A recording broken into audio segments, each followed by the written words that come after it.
Bueno, en primer lugar, buenos días y muchísimas gracias por la presencia de cada uno de ustedes en esta reunión. Además, es un día bastante interesante para hablar de Argentina, porque ayer, en la sesión de la Cámara de Diputados, la casta política, como nosotros llamamos, a ese conjunto de delincuentes que quieren una Argentina peor porque no están dispuestos a ceder sus privilegios, empezaron a descuartizar nuestra ley de bases y punto de partida para la libertad de los argentinos, y para poder sostener sus distintos mecanismos por los cuales les roban a los argentinos. Y en ese sentido di la orden de levantar el proyecto. Entonces es importante que les cuente básicamente qué es lo que estamos haciendo y el rol que tiene el decreto de necesidad de urgencia y el rol que tiene la ley de bases y punto de partida para la libertad de los argentinos.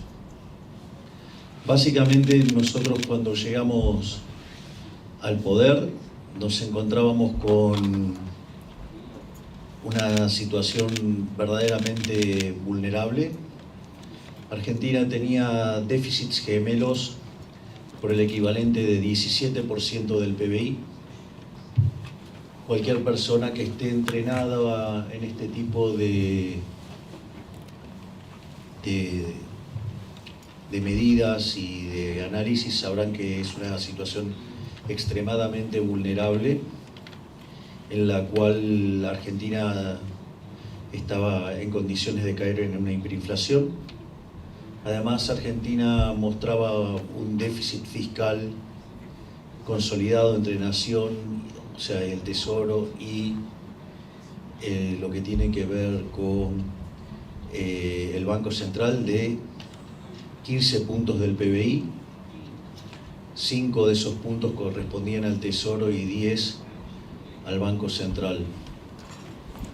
Por lo tanto, además había un problema de creación endógena de dinero que hacía que la tasa de inflación cada vez estuviera más alta.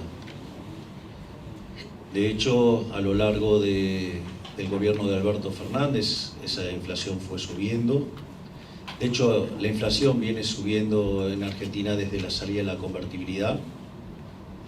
De hecho, en el primer tramo del régimen kirchnerista la inflación fue del 9%, en el segundo fue 20%, después fue cerca de 30%, con Macri 40%. En lo que tiene que ver con Alberto Fernández, en sus 4 años tuvo más de 1000% de inflación. En el último año la inflación superó el 200%, y en el momento en que nosotros asumimos,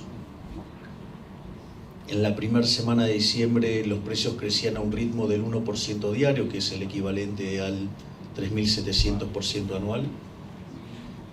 En la segunda semana se aceleró, y entonces en las 2 semanas de diciembre venían creciendo los precios al orden del 1,2 o un poquito más diario, con lo cual en términos anuales estaban viajando al 7.500%. De hecho, los datos de los precios mayoristas cerrados en diciembre dio 54%, lo cual anualizado arrojaba un valor de 17.000% anual. Es decir, Argentina verdaderamente estaba camino hacia una hiperinflación. En función de esto, nosotros decidimos tomar la iniciativa de implementar un programa de ajuste ortodoxo duro, que básicamente, como todo programa de estabilización, tiene 3 partes. Tiene una parte fiscal, donde la parte fiscal básicamente consta en una política de déficit cero, y es así que emprendimos un fuerte ajuste fiscal que de manera simpática lo llamamos motosierra y licuadora. Motosierra por la cantidad de recortes que hemos hecho y licuadora porque partidas que va corriendo la inflación nosotros no las ajustamos acorde a las mismas, y como los ingresos sí siguen subiendo en línea con la inflación, eso genera una licuación que permite mejorar los resultados fiscales. De hecho, este esfuerzo implicó una caída real del gasto público en torno al 30%. En el medio se echaron 50.000 empleados públicos, se dieron de baja 200.000 programas sociales que se habían dado de manera irregular, se recortaron partidas de los ministerios en torno al 10%, por lo tanto, increíblemente, frente al desequilibrio colosal que dejó el kirchnerismo, para que tengan una idea, era 3 puntos de déficit fiscal primario, el mes de enero estamos cerrando con superávit primario y cerca del equilibrio financiero. Por lo tanto, digamos, en el mes de marzo estaríamos en condiciones de alcanzar el déficit cero. Elemento muy importante, porque eso hace que si el déficit financiero es cero, no es necesario tomar deuda, y por lo tanto la relación deuda-producto es no creciente y por ende pasamos a ser solventes, y eso tarde o temprano se va a tener que reflejar en el precio de los títulos públicos. Digamos, de hecho han estado subiendo hasta el día de ayer, seguramente con las barbaridades que han estado haciendo muchos diputados. Seguramente hoy los números sean negativos, pero eso a nosotros no nos amedrenta, y la meta del déficit cero es no negociable. Dentro de las partidas que también hemos recortado, y por el motivo por el cual ayer fue saboteado el proyecto y lo trataron de romper, justamente fue porque las partidas discrecionales a las provincias cayeron en un 98%, lo cual explica, digamos, la traición de los gobernadores. Es decir, que dicen que quieren el cambio siempre y cuando la de ellos esté y no se toque. Es decir, como Macri decía, la mía está. Bueno, eso, digamos, la prioridad, digamos, del político argentino es que la de ellos esté siempre. Y la realidad es que tenemos un problema en manta corta, no hay para todos. Además, no tienen por qué tener que justificar su robo, porque robar está mal.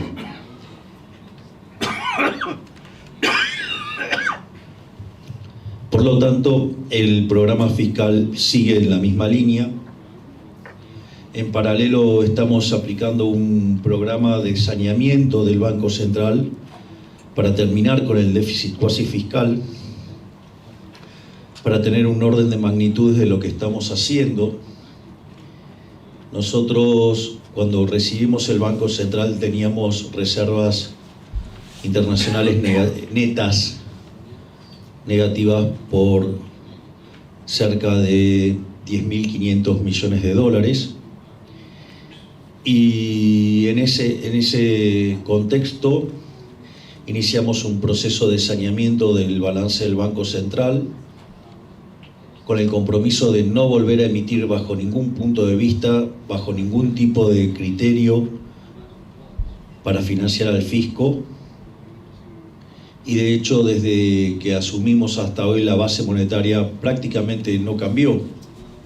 Pero es interesante porque en el medio hemos comprado 6.500 millones de dólares, es decir que pasamos de estar menos 10.500 a estar a menos 4.000 en reservas internacionales netas.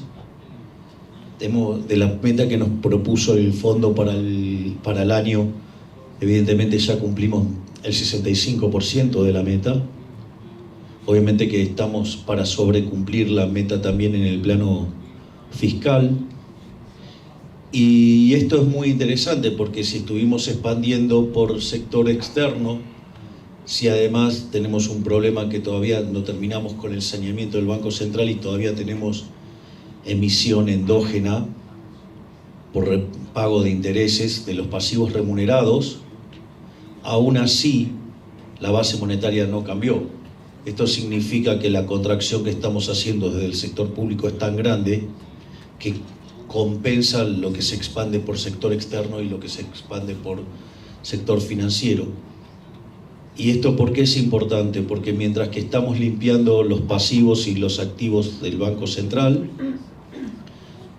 hemos incrementado 6.500 millones de dólares de reservas y no hemos incrementado la base monetaria. Y la base monetaria hoy está en torno a los 7.800 millones de dólares.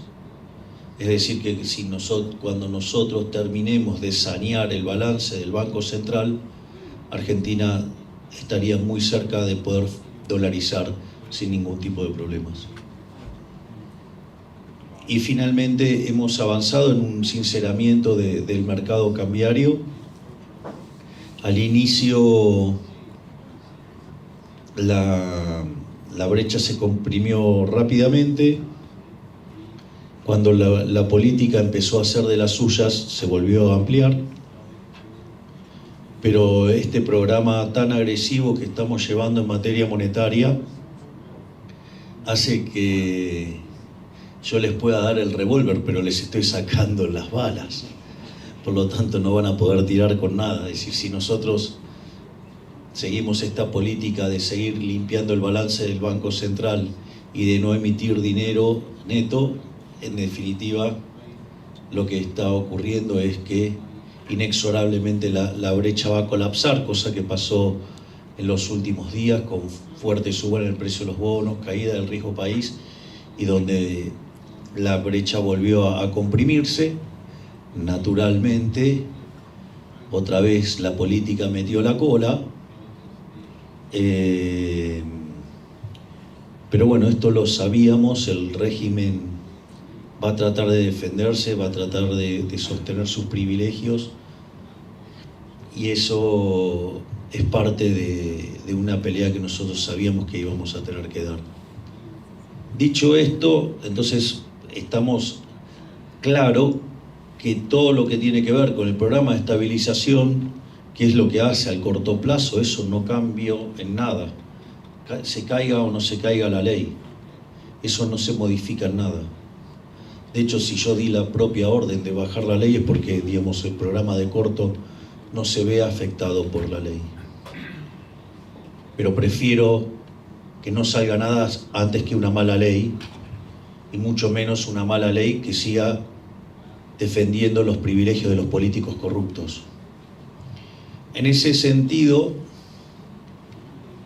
entonces, ¿cuál es el rol tanto del DNU, o sea, el decreto de necesidad y urgencia, como la ley de bases? Básicamente lo que nosotros ahí explicamos y presentamos son 1000 reformas estructurales. Es decir,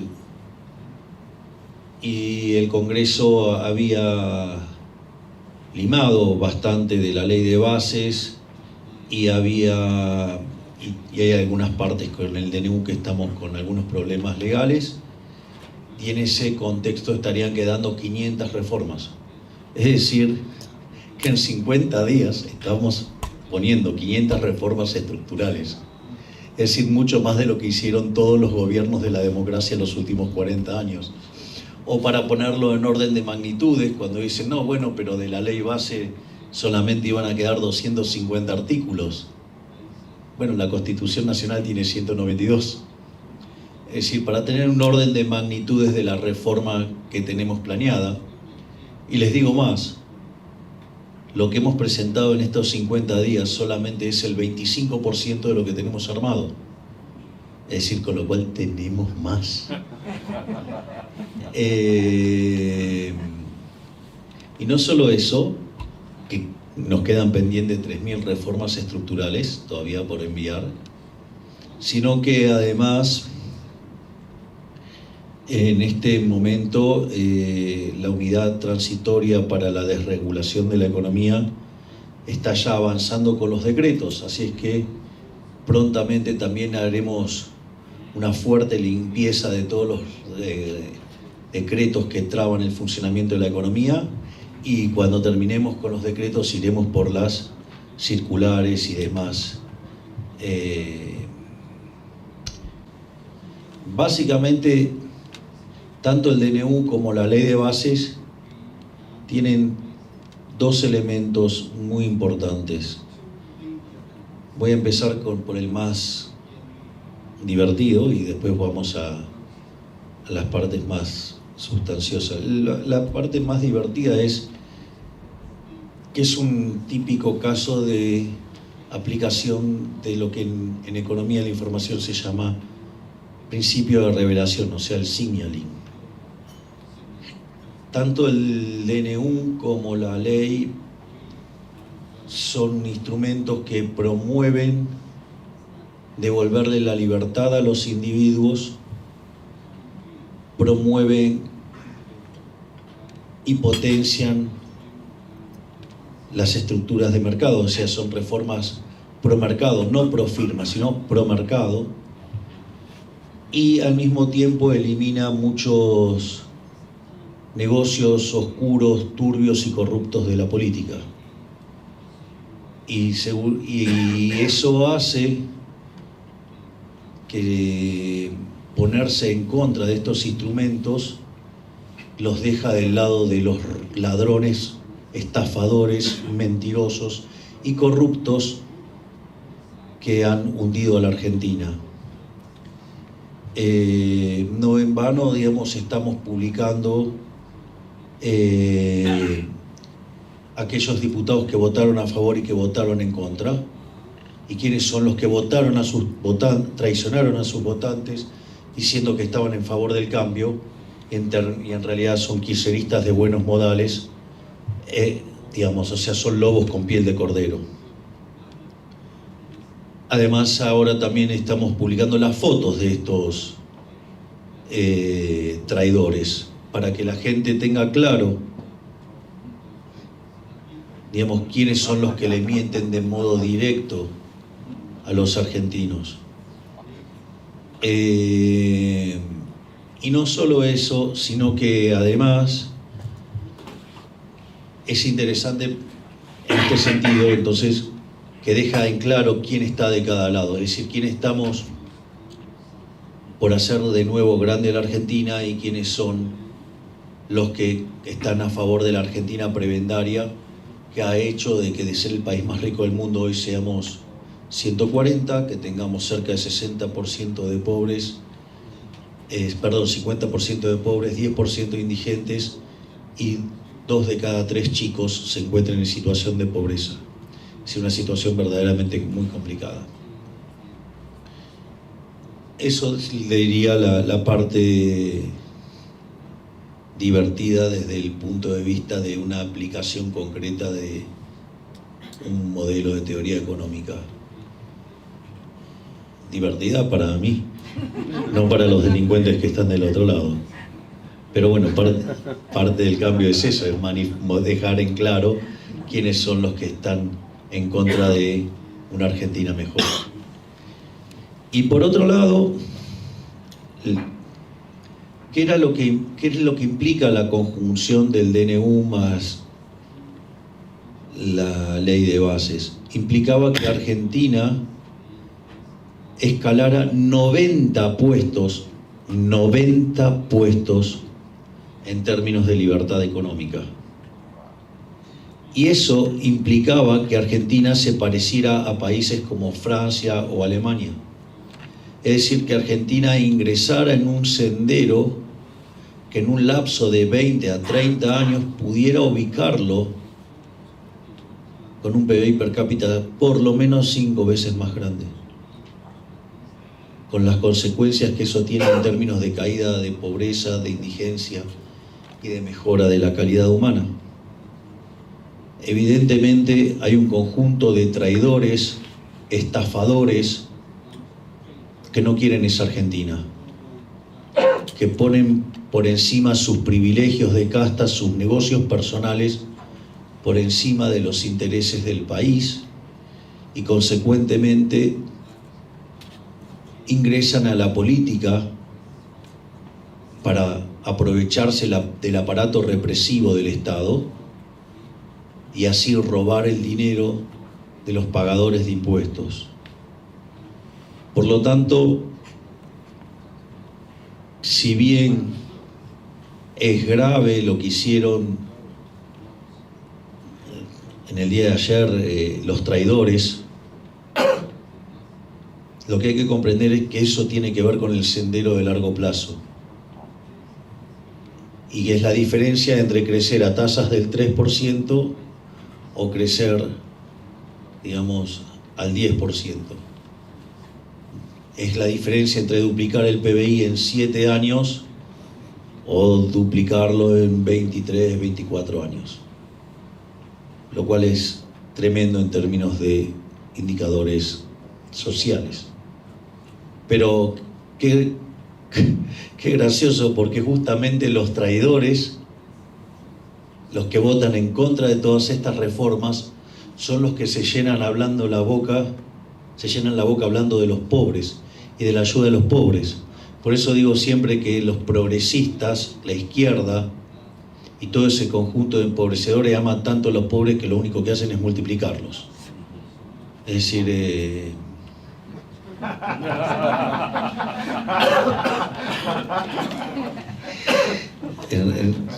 es como el rey Midas, pero al revés. El rey Midas todo lo que tocaba lo hacía oro.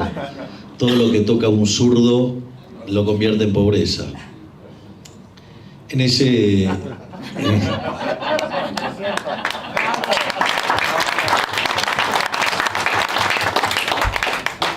Hay una frase que suelo usar, que ahora mi novia la subió, la agregó a su espectáculo, que dice: el socialismo es siempre y en todo lugar un fenómeno empobrecedor, que fue un fracaso en lo económico, en lo social, en lo cultural, y además asesinó a 100 millones de seres humanos. Es increíble que haya gente que siga apostando por eso.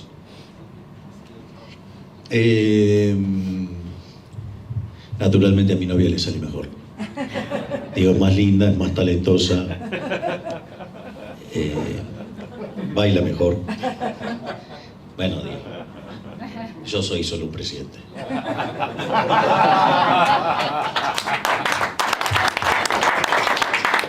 Y entonces, ¿qué quiere decir esto? Esto es un juego dinámico. Nosotros en el proceso decisorio siempre pensamos en términos dinámicos, en términos de árboles decisorios. Entonces, la realidad es que si nosotros estabilizamos la economía, la inflación ha empezado a bajar. La inflación del mes de diciembre, en las 3 primeras semanas, venía al 30, con lo cual íbamos camino del 46 y terminamos en 25, es decir, la última semana de diciembre tuvimos deflación. En el mes de enero estaríamos con una inflación en torno al 20%, pero con 10% de 10 puntos porcentuales de arrastre estadístico. Por lo tanto, la tasa de inflación estaría bajando a niveles reales del 10%. Y cuando uno toma mayoristas, que suele anticipar lo que pasa con minoristas, parece que del 54 estaría cayendo al 5.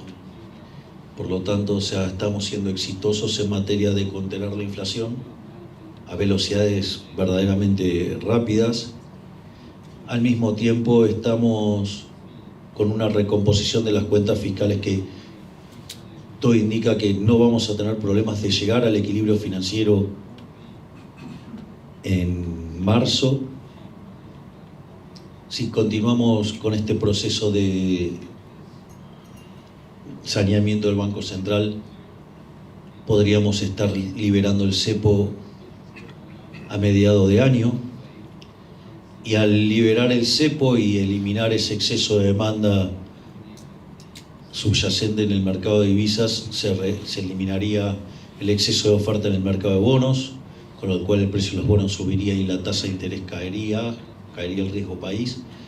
Eso eliminaría el exceso de oferta en el mercado de bienes, con lo cual tendríamos un rebote en el nivel de actividad económica y eso generaría mayor demanda de trabajo, con lo cual eliminaría el exceso de oferta del mercado de trabajo, mejoraría los salarios reales, entonces sería posible reducir el gasto público en términos de asistencia social y además la economía empezaría a rebotar.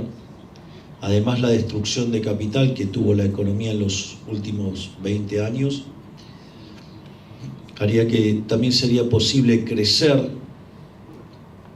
a pesar de los comportamientos anómalos de la casta política, anómalos en términos de buena economía, ¿no? Para la economía de ellos es fabuloso. Miren, hay una anécdota que cuenta Federico Sturzenegger que es maravilloso. Le hacen una entrevista a una persona que trabajó durante 30 años en la Quinta de Olivos, el lugar donde vivo. Es una suerte de palacio.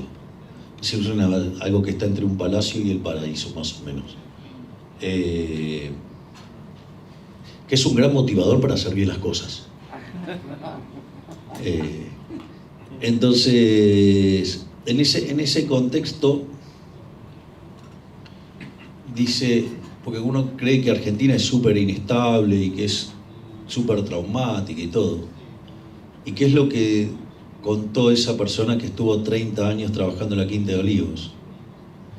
Que cambiaban los presidentes. O sea, cambiaba el dueño de casa, o sea, el inquilino, si ustedes quieren.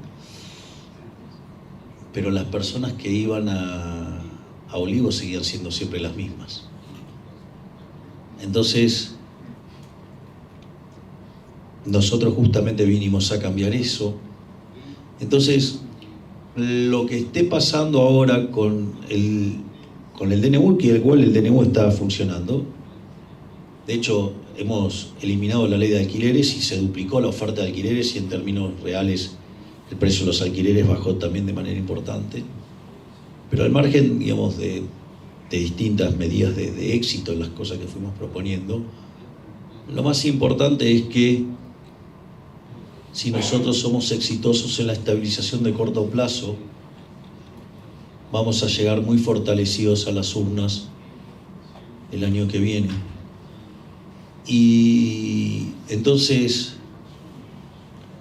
yo veo con mucho optimismo lo que pasó anoche, porque dejó de manifiesto qué es la casta, los dejó en evidencia. Es decir, todas esas cosas que nosotros fuimos presagiando y adelantando durante la campaña se hicieron realidad. Y yo creo que, como dije en un discurso, que yo no venía a guiar corderos, venía a despertar leones. Y yo creo que ayer nuevos leones se han despertado, van a tomar conciencia de la basura inmunda, asquerosa que es la casta política argentina, y que sin lugar a dudas en el 2025 le van a dar la espalda y vamos a tener un Congreso mucho más limpio, mucho más honrado, y entonces sí va a ser posible pasar las reformas pro mercados que van a hacer que la economía argentina crezca. Y eso hace a las cuestiones de largo plazo, pero en el corto plazo está dominado por la coyuntura, y la coyuntura la tenemos bajo control, porque no solo sabemos lo que hay que hacer, sabemos cómo hacerlo, pero sobre todas las cosas tenemos el coraje y la voluntad para hacerlo. Por lo tanto, una Argentina mejor es posible y lo vamos a lograr. Muchísimas gracias.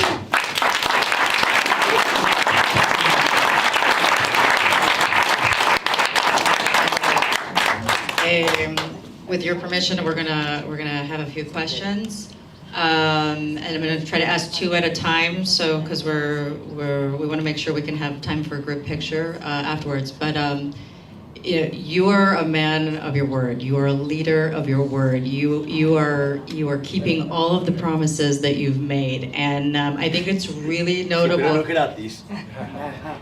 No gratis, es cierto. Pero de todos modos, I think it's very notable that the president is the first Latin American head of state to visit Israel after the massacre of 10/7.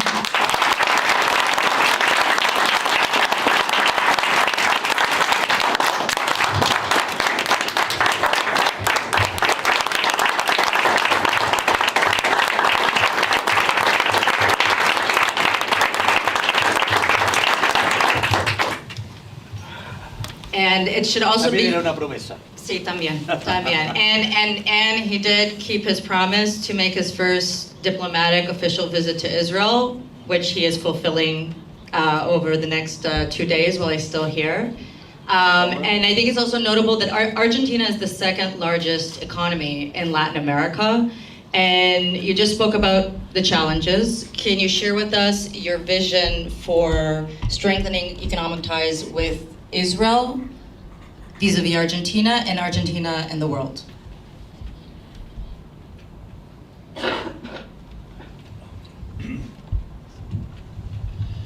Bueno, si hay algo en términos generales que caracteriza a mi gobierno, es que está plagado de liberales. O sea, liberales libertarios, por decirlo de alguna manera. De hecho, tengo el honor de que esté aquí mi canciller, la doctora Mondino, que obviamente también es liberal. Así que nosotros creemos fuertemente en el comercio como un mecanismo de cooperación social, como un mecanismo que no solo beneficia a la humanidad en términos de las ganancias de productividad que implica el comercio, que es Cheroslim Dixit, sino que además, como decía Bastiat, donde entra el comercio no entran las balas, y por ende el comercio es un mecanismo por el cual se promueve la paz entre los pueblos, aun cuando no se quieran. Por lo tanto, nosotros tenemos una fuerte posición en favor del libro de comercio en lo moral, en lo utilitario y en lo pragmático de una forma de convivir de mejor manera. En este sentido, es la forma en la cual nosotros miramos el mundo. Nosotros no miramos el mundo como un riesgo, lo miramos como una oportunidad. Y eso es como marco general. Y naturalmente, en cuanto al caso de Israel, digamos, nosotros somos una de las comunidades judías más grandes del mundo y por lo tanto los lazos son muy fuertes. Y no solo eso, sino que además no solo están los lazos en el plano comercial, sino que hay un plano espiritual. Y sí, una de las cosas que me ha enseñado mi rabino Axel Banish es aprender a encontrar el vínculo entre lo material y lo espiritual, que es una tremenda máquina de prosperidad. Así es que en el caso de Israel, digamos, se potencian estos dos elementos de fuerte integración, el intento de fuerte integración económica y muy especialmente la integración que existe afectivamente entre los dos pueblos. Así es que es un elemento que nosotros creemos que es una fuente de prosperidad adicional. Amazing, thank you. And going back to we'll move on to the next question between the spiritual and and the economic, you made a very, very exciting announcement yesterday about that I think everyone was anticipating about moving the Argentine embassy to Jerusalem. We are all very excited for this, and we're wondering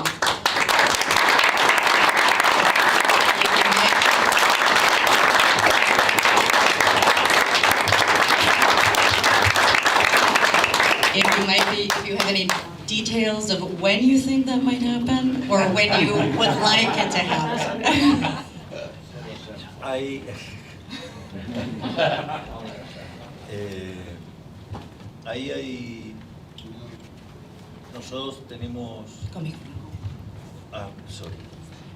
Nosotros tenemos un fuerte compromiso con efectivamente mudar la embajada a Jerusalén Occidental, o sea, es una decisión tomada, es decir, es una decisión tomada. Bravo. Después está la cuestión instrumental, y en eso nosotros también sabemos que hay restricciones y que vamos a estar luchando contra todas esas restricciones como parte de la vida misma, y eso va a llegar en el momento que tenga que llegar, porque el tiempo es de Hashem. Y en ese sentido nosotros creemos que cuando se dé la posibilidad se va a dar. Lo que nosotros sí nos comprometemos a seguir trabajando para lograrlo, y en eso Axel está trabajando duramente, y no tengan duda que lo vamos a lograr. As the first Latin American head of state to be visiting Israel since 10/7, there are still more than 100 hostages being held in Gaza by the terrorist group Hamas, and some of them are Argentinian. We know that on your schedule you're going to be meeting with some of these families. Can you share with us what your message is to these families of Argentine nationality, as well as all the families that have hostages still being held in Gaza?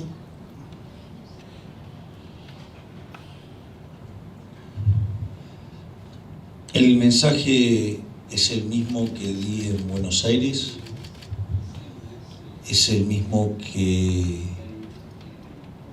le manifesté al ministro de Relaciones Exteriores y le manifesté en el día de ayer al presidente Herzog, y tiene que ver con la confirmación en persona de las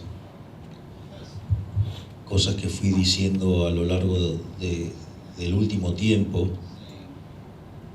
muy especialmente desde el 7 de octubre,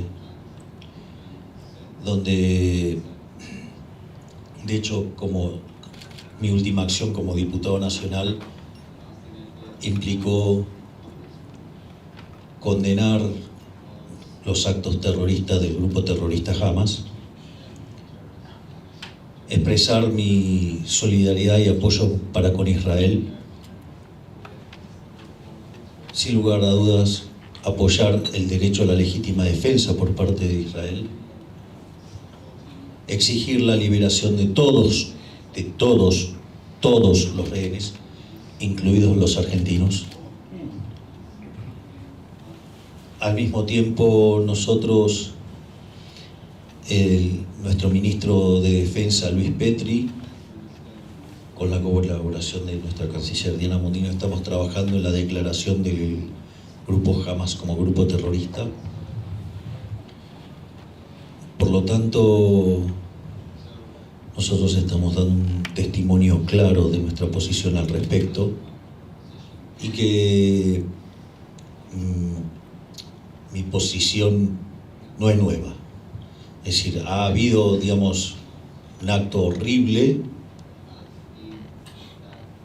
pero, digamos, mi apoyo a Israel no es nuevo, ya es de antes. Así es que, por lo tanto, nosotros en ese sentido, además en lo que tiene que ver en el caso de en la Corte de la Haya, también apoyamos la posición de Israel. Por lo tanto, está claro que Argentina se identifica como un amigo de Israel, sin lugar a dudas, y eso es lo que le vamos a manifestar. Gracias.